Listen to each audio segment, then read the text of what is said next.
Welcome to Place by Design. You're watching a podcast dedicated to the exploration of places in which we live, why they matter, and how we plan them. This is recorded live in Southwest Michigan, and I'm your host, Garth Woodruff.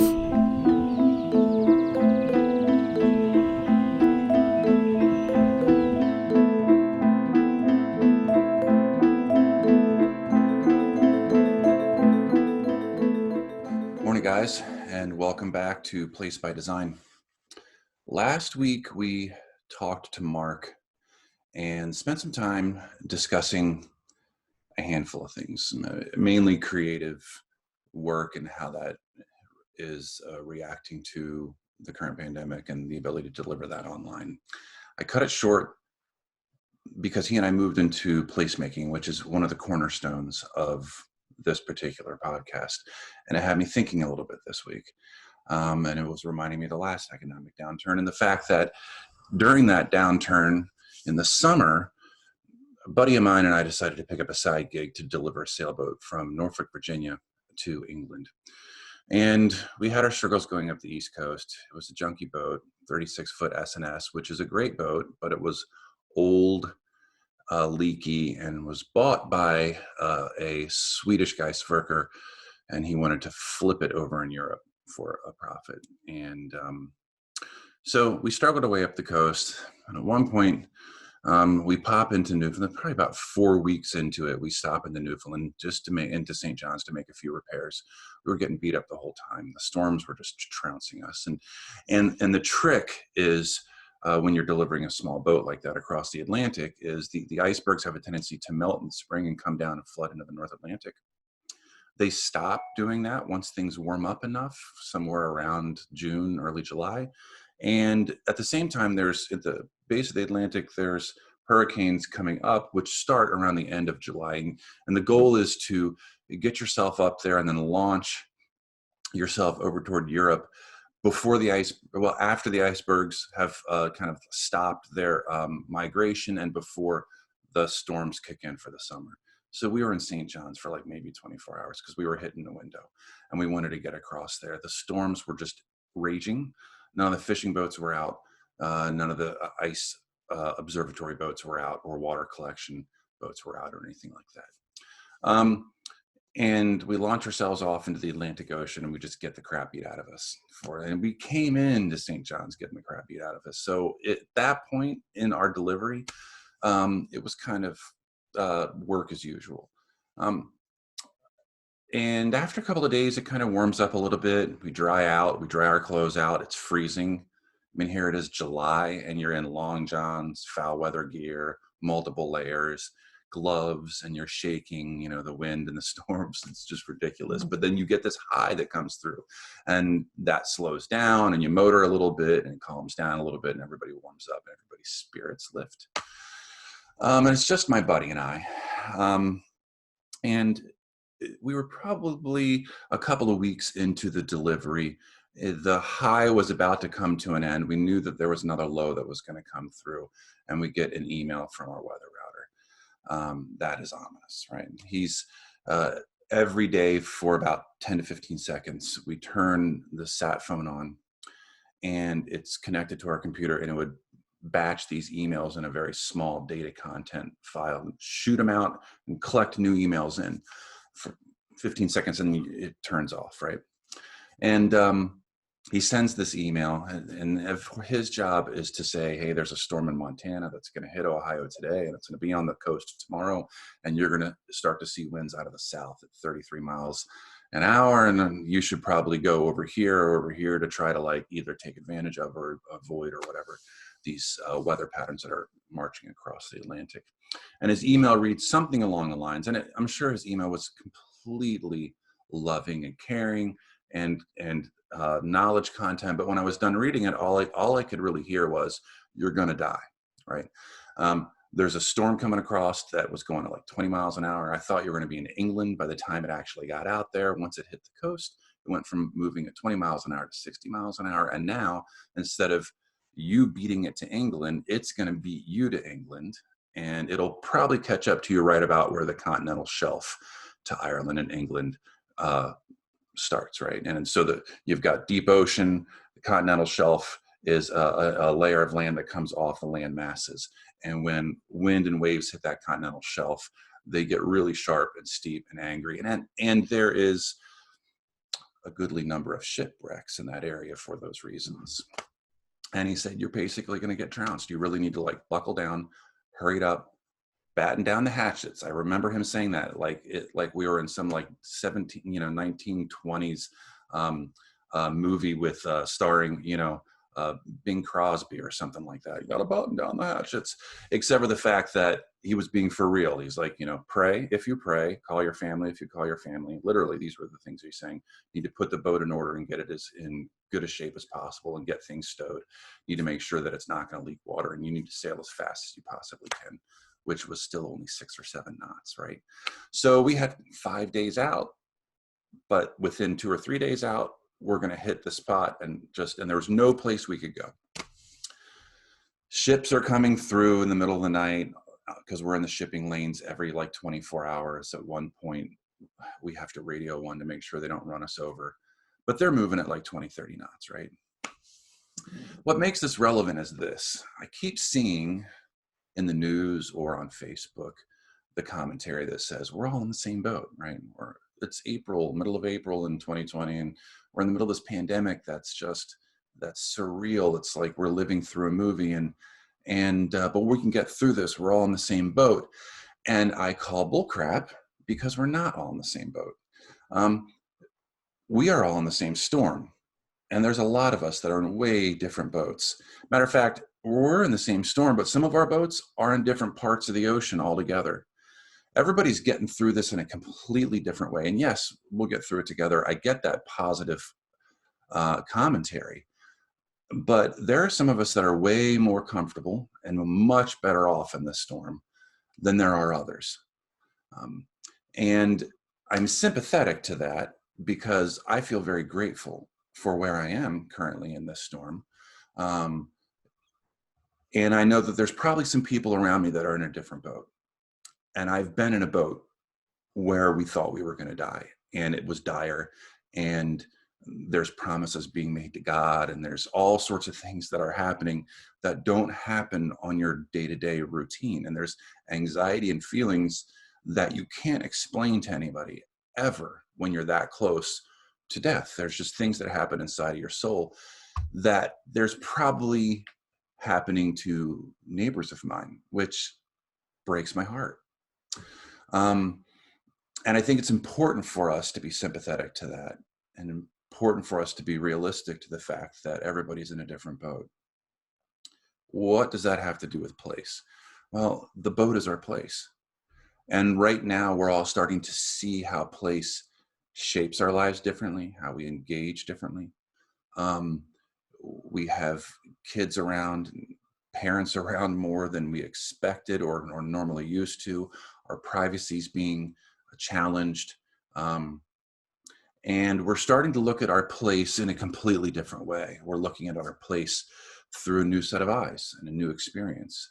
And I think in a mobile society where we have the ability to go somewhere, be uncomfortable, and then move, and then be uncomfortable and move, and that's now taken away from us. It's forcing us to look at our place through a new perspective.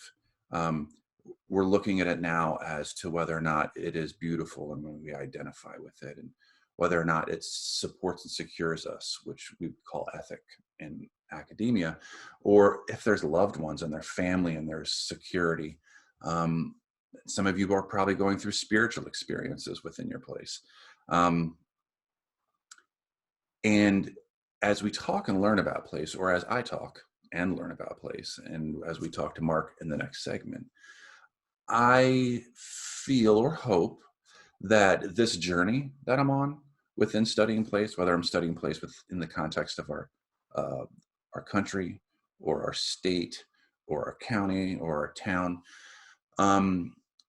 as I go through this journey, I'm hoping that this is a helpful piece to contribute to your own journey with place and your own understanding of how you interact with the world around you. And there are some people right now that are in the small leaky sailboat crossing the ocean in the storm who have a completely different version of what their place is, how they feel secure, how they feel comfortable, whether or not they're close to loved ones or whether or not they're middle of the ocean and they're all the way away from their family. And then there's some of us that are on the big ship where the waves feel 1/100th the size of the guy in the little boat. And you might feel really secure, but you're still analyzing what your place is, and you still have the responsibility of engaging with that place. It's a very complex, believe it or not, it's a complex topic that gets deep into the human emotions as well as beauty and design. And it is a really interesting journey. And in the next segment here, Mark and I are going to start to unpack that a little bit more. And I hope that you enjoy that. I want to welcome Mark back because we had a long conversation and we took a little too long, but not too long because it was good stuff. But I wasn't done with Mark yet. And I have more to pull from Mark because the name of this podcast is Place by Design, right? And you very much consider yourself a placemaker as much as anybody else. You teach placemaking studio, which I've joined you in with some co-teaching with my landscape class. And I would like to just find out like what that means to you. Like, what does that mean to you? I mean, like, how's place different than house? Or, I mean, that's kind of an obscure. Well, I think the analogy is that a home is more than a house. That was one of the themes of Renaissance kids one year. Okay. A home is more than a house. And it's the house is a thing. The home is a meaningful thing. Right. It's meaningful as it relates to how we live, how we affect architecture, but especially how does architecture affect us? So architecture, in more recent years, I've been just landing on a mantra that I'm trying to poke holes in it, but I'm using it as a measure for success for students' works. And it is that, there's a given, architecture should be firm and useful and delightful. Okay. That's a triad concept by Marcus Vitruvius, 2,000 years old. But architecture should connect us to nature. It should connect us to each other, and it should connect us to choices. And if any and all drawings can answer to those three principles at the same time, who's to complain? I mean, as long as it's still beautiful, delightful, firm, and useful. So, nature. You said what's the nature? Connect us with nature, each other, and choices. Okay. So nature we would call biophilia, right? Generally speaking. Yeah. And then people. So that's social society, right? And social sciences, and then choices. So is that triad of placemaking something that you've invented, or is that something that you've pulled from other things? Where does this come from? There's a film called Biophilia, the Architecture of Life. Yeah. And in the middle of this video, I pulled out, it's like, oh, you know what? I've been listening to kids and people forever say, architecture's role is to protect us from nature. Architecture's role is to protect us from the environment. Architecture's role is to protect us from, and every time they say from, oh yeah, it's supposed to keep us dry in the rain, right, warm in the winter, etc. And in this film, one person said, architecture should connect us with nature. I thought, oh wow. It was like, aha, yeah. Right. How you say it. I mean, placemaking is also about how do you frame the problem. So if I say, build me a house and protect me from nature, we know it's going to have walls and a roof. But if I say, build us a house and connect me to nature, then I'm now talking about views out and ways to just step out into the landscape and be connected. And when I have choices, now I'm adding, depth and layers of quality to the experience that, the clients are are going to measure the success of the house. Okay, so how does that tie into the whole client thing? Like, I mean, like, I've got clients that have, upstairs patios and they live in the city. I got clients that have 500-acre estates. Every client has a different perspective of nature, of people, and choices, right? So from a programming perspective, is there a way you can wrap that into a program-driven design? Or, I mean, how does that play in? Well, you're asking, I think, how does it play into the variety of types of places that people build? And so, let's say you're designing a student, a fifth-year student currently is designing a house where he's designing a kitchen, and our kitchen's in bad class, and the house has a kitchen which is entirely central to the home, and it has no outside exposure to light. And so my first question was, can you put in a skylight? Right. And he said, no, not really. It doesn't seem feasible for their budget. But he has finally opted to drop one whole wall that separates that space from the living room. He's taking out that wall. Now he has some exposure to daylight and some views out. And so that's just like blown, I think it's going to blow the client's mind that they now have, they don't see the kitchen as this tightly bound, small space within the house. It's now sort of opened up. Right.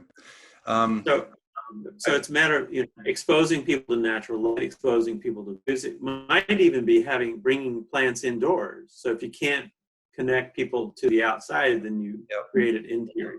And there's a lot of empirical data that talks about that, like students who are studying just a picture of a tree on the wall. I looked at some data at one point a couple of years ago that was I think it was taking patients with getting their appendix out at hospitals, and they set like 20 of them up in interior rooms and then 20 of them up that had a view of a tree. And those, that very basic surgery, it's pretty standard. Like 30% faster they healed those who could actually see nature, which is just phenomenal. Which, so like there's data that backs it up. But sure, Richard Love's book, the Nature Principle. Yes. And, Lost Child in the Woods or something like that. It is the Lost Child in the Woods nature deficit disorder that for the viewing audience is not a real disorder, but he has doctors prescribing nature time. Yeah. For kids, get that kid outside. I know. And that kid that has ADHD or depression, get him outside, give him some nature time. So it is interesting me as a landscape architect type, talking to an architect type, that your definition of placemaking has nature as one of its three legs. So, I mean, I think that's pretty interesting and informative. There's, well, you can't build, you can't escape environment. Yeah, but we've tried to do that for hundreds of years. That's the funny thing. It's like somebody invented the air conditioner so we didn't have to be uncomfortable, and now nobody knows what it sounds like to fall asleep with the sound of peepers going on outside, Right. We've reshaped ourselves and our society with architecture, and somehow distracted us from the fact that we are part of nature as the human being. Right. I'll turn on YouTube and play nature sounds to go to sleep sometimes. And, it's as artificial as it is, it's very soothing. And sure. Like the rainy rainforests and the peepers. You can find all sorts of crazy white noise on. This probably isn't what you were looking for, but I had a mosquito in my room last year, and I woke up and I thought, this is annoying, and I'm going to be up trying to find this thing, and I thought, I typed in predators of mosquitoes on YouTube, and I found sounds, and I played it. I didn't get any more mosquito bites. That's and it sounded, I don't even know what kind of animal it was, but I had some pretty cool dreams because the sound was like a little clicking sound. And I think in my dream, I interpreted it as water. So I was like dreaming of flooding, a lot of flooding. Like bats or something. I read a book a couple of years ago that had to do with music and nature, and about how music started from nature, you know, the rhythms of the cicada, and the rhythms of the way the birds sing. And it's like, and they basically tied all of music inspiration to thousands of years ago, having the human being adapted to the sounds and the rhythms of nature that it provided, that they took and then turned into the human form of that, which was music. Yeah, love it. Pretty fascinating, pretty fascinating. So then I was doing some reading on something about you, and the term came up, sense of place. So so I'm going to put you on the spot here a little bit. Do you, in your mind, do you see a difference between sense of place and placemaking? I mean, what's the difference? Have you ever thought about that? No. Okay. I would absolutely and immediately say they're related, but they're also conditional, based on who, and this is why I think choice is so important. You know, my sense of place might be different, or my desire for a particular kind of sense of place might be different from somebody else's. Now, we can all say this is a very tranquil place, but tranquility may not be somebody's choice, or, you know, best place. Somebody might need liveliness of an urban center, and people, and so, you know, sense of place is going to be subjective. But I think, you know, if you ask every client, they're all going to have some desired outcome. But I think those are the kinds of questions you have to ask clients that they're not going to be thinking about. Maybe, you know, some might be focused on, I want a bigger, you know, I want a bigger living room, or I want a bigger, you know, kitchen. But they're not telling. I think we have to get to the questions of why. Why do we want it? I agree completely, and it's super hard. I mean, my specialty is this subject also, and I've done quite a bit of work in it. And there's a model, you know, your three-legged model. There's actually a model that environmental psychologists use for measuring sense of place, measuring the human connection to spaces, right, in place. And when you start to dig into it, and there's, you know, the four legs are home, which is like family. One is aesthetics, which is more like your connections to environmental identity, outside beautiful things. One of them is ethic, but ethic really is the cognitive connection versus the home, which is the emotional connection. And then there's spirituality. Spirituality not in the Judeo-Christian God-centric type of spirituality, but more like the awe that a place gives you, right? And at one point I worked on trying to come up with how to get that out of a client. Like, I want to make the experience more special for my clients, and I want them to connect to a final product in a way that they've never experienced before. And when you start to look at the questions you're asking, it gets super personal, like way beyond what an architect and a landscape architect usually dialogue with their clients about, you know? And it's like, where do you come from? You know, because, you know, I'll give you an example. Like, you were hitting the nail on the head just a second ago, where it's like different places mean different things to different people. And it's like, well, a woodshed might be this old rustic place in West Virginia that is sentimental to me from where my family comes from, right? Unless I got beat in that woodshed, in which case it's very negative. It's very negative, right? And it's like, so like, places have a positive sense of place and a negative sense of place. And when you start to have those conversations with the client, man, they're like, whoa, slow down, buddy. I don't know. We don't want a woodshed. Right. You're not licensed to ask me these questions, you know? Right. But I think you can ask questions that related to use. And generally, as I think about design, the meaning of things, the meaning of objects comes from its use. The cultural meaning, and the spiritual meaning, it comes from the use of the things. The regional. And we're talking about the little things. It could be the doorknob up to, you know, the form and shape of the house, and how it sets in the landscape. And how does the car use, and how does the pedestrian use? So, you know, so if we can focus on those things, how do you want to use this space, folks? Right. And I started to come up with a couple of questions that weren't quite so probing, or maybe weren't so obvious. Kind of like, tell me about the most special space that you can think of as a child that you really enjoyed spending time in. You know, because there's this history that informs what they like and what they don't like. And not every time have they, you know, sometimes they'll describe it and they're like, but I don't want this to look like that. And it's like, okay, that's great. But at least you start to get this like backdrop of who they are. Whereas a lot of times, you know, they'll be like, oh, you know, I had this wonderful, and the light came in this way and there was these colors, and you start to like understand, right, in a different way what a space means to them and what they're looking for in all of those tacit kind of explorative conversations. Yeah. So can I answer? What's that? Yeah, I was going to say, can I answer your question? Yeah.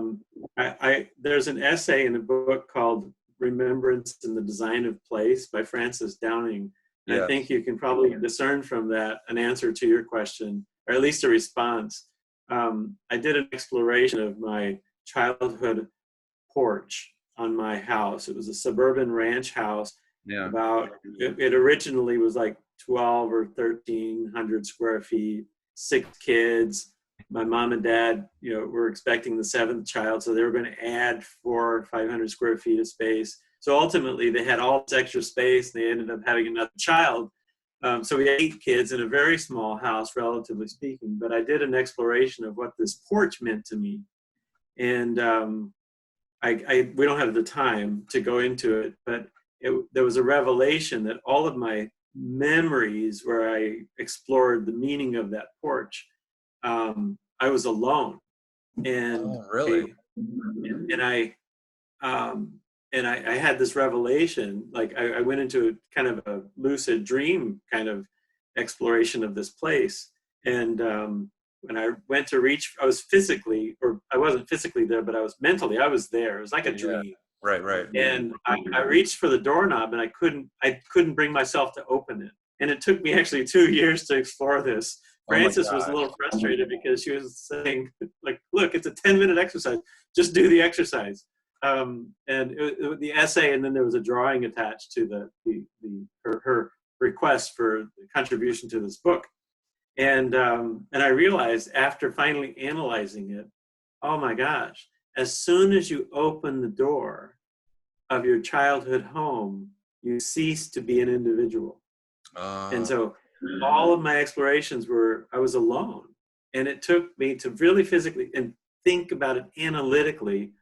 I was just exploring my own identity as it relates to who I am as an individual and who I am as a sibling or as a son, Sure. Or as a neighbor.